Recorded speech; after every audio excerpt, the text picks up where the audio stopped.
Well, I guess we should. The one thing that we talked about this morning that we were figuring how to touch on um,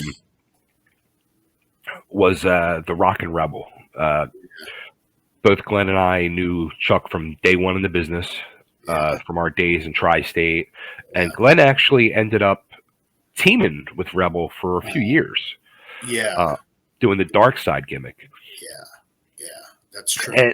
And the funny thing was, like, I literally like remember, because I think we might have had this conversation, or I've had the conversation with other people, that basically we kind of felt like, because you were having those matches with Vince, you were getting those shots, and it seemed like Rebel was trying to leech onto you, and I remember quite a few times, like in conversations with you and Chuck, and I was there, and you would just give me a look and look at me, like almost like save me, like Yeah, it looked like my eyes were screaming. Yeah. It was, yeah. Yeah, I mean, that was, I think we all kind of had that same. He was always on his best behavior around me. I think because of that reason, because, we had that team and he got bookings. Yeah. So he was, I saw him as, he was like a weird dude, and never would I have suspected, I don't know, but I think I had the same reaction as everybody, just, horror.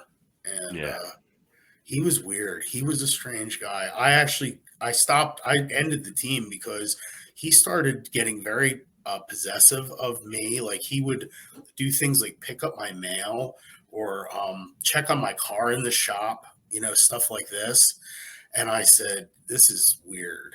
And so I stopped the team, and, I didn't talk to him for a long time after that. I'd see him on the independents and stuff, but that was it.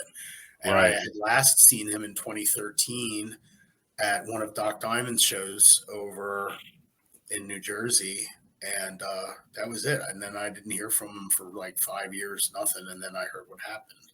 Right. So that was my experience with him. But like you said, when I went and had my tryout at Ringmasters, he was there. Yeah.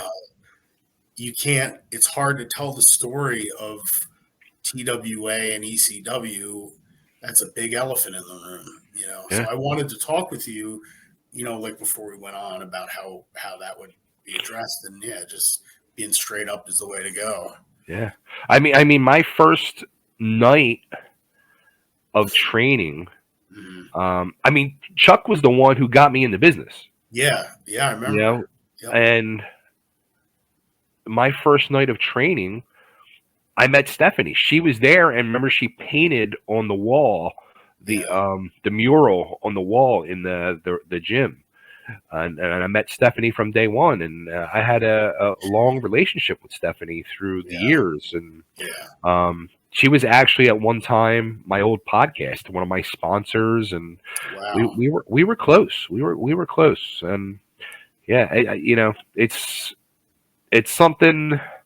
We talked this morning about. It's something you can't.